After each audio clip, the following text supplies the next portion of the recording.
Good morning मेरे परिवार वालों और मेरे फ्रेंड्स।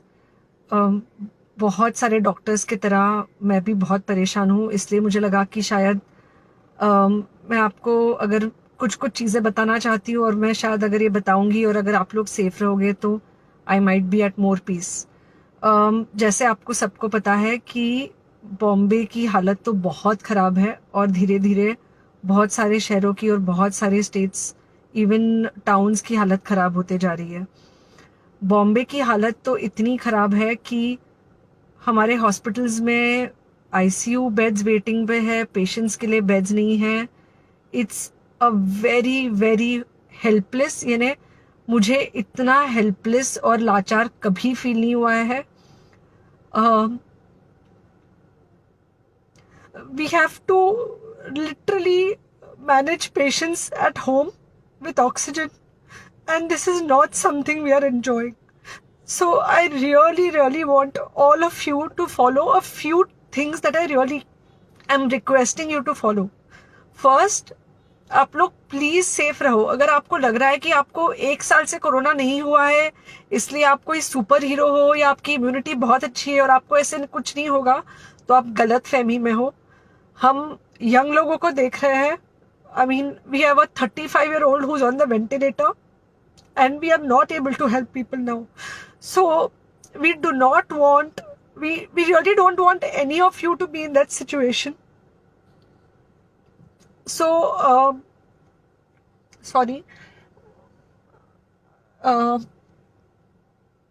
आई थिंक ये जो इमोशनल ब्रेकडाउन है हम डॉक्टर्स में अब सबको कोई ना कोई समय हो रहा है, because we've not been so helpless. Okay, so most importantly please take care of yourself. Right now Covid is everywhere around you. Okay, तो अगर आप घर से बाहर निकलो, maybe you're meeting your friends, maybe you're meeting your family, it does not matter, you have to be masked.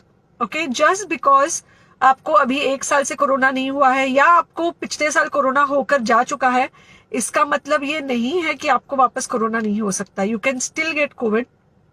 तो please keep yourself very well masked at all times. अगर आप घर से बाहर निकल रहे हो तो घर के बाहर निकलो, मास्क होना चाहिए। मास्क सिर्फ इधर नहीं, मास्क पूरा नाक से पूरा यहाँ तक होना चाहिए। दूसरी बात, अगर आपको कुछ होता है, अगर आपको बुखार आता है या कुछ होता है, पैनिक मत होइए। Do not get unneeded investigations done. Get in touch with me obviously immediately. And most importantly, आपके जो फ्रेंड्स है या कोई भी है उनको बोलो पैनिक में होकर एडमिट ना हुए हॉस्पिटल में। फिलहाल जो सिचुएशन है वो ऐसी है कि बहुत सारे हॉस्पिटल्स में स्टेबल पेशेंट्स एडमिट हो रहे हैं और बहुत सारे लोग जिनको एक्चुअली ऑक्सीजन की ज़रूरत है उनके लिए हमारे पास बेड नहीं है। इनफैक्ट हम लोग घर में लोगों को ऑक्सीजन देके मैनेज करने की कोशिश कर रहे हैं, और ये हमने पहले कभी नहीं किया है कि हम इतने सारे लोगों के लिए बेड्स ढूंढ रहे हैं, इतने सारे लोगों को घर में मैनेज करने की कोशिश कर रहे हैं। So please leave beds for people who actually need it, who have pneumonia, who need oxygen, and who will need to be under very close medical care. Third thing, if you have not taken the vaccine, अगर आपने vaccine नहीं ली है किसी भी कारण से, हो सकता है आप ट्रैवल कर रहे हो सकता है आपको वैक्सीन की हिचक हो सकता है आपने कुछ व्हाट्सएप पे फॉरवर्ड पढ़ा हो कि वैक्सीन की वजह से कुछ साइड इफेक्ट्स हो रहे हैं या कुछ हो रहा है, it's untrue. Please take your vaccine. ये हमको डेफिनेट दिख रहा है कि जो लोगों के 2 वैक्सीन के शॉट्स होकर 2 हफ्ते हो चुके हैं उनमें डेफिनेटली हमको इन्फेक्शन, सीरियस इन्फेक्शंस कम दिख रहे हैं और हॉस्पिटलाइजेशन ना के बराबर है। So the vaccine is definitely helping. Okay, so take care of yourself, do not take COVID-19 lightly. Please pray for the people in the hospital and please pray for the families and the caretakers of all these people in the hospital. उनको आपके प्रार्थना की बहुत ज़रूरत है और सबसे ज़्यादा ज़रूरत है कि आप अपना ध्यान रखें। ओके, एंड बस घर पे रहो। आप कुछ हफ्तों तक सिर्फ घर पे रहो जब तक हम ये सिचुएशन ऐसे हैंडल कर सके कि हम एटलीस्ट कुछ हो जाए तो हम हॉस्पिटल में पेशेंट्स को ले सके। फिलहाल हालत ऐसी है कि डॉक्टर्स और डॉक्टर्स के रिलेटिव्स को भी नहीं मिल रहा है बेड, तो आप सोचिए कि it's an absolutely helpless situation.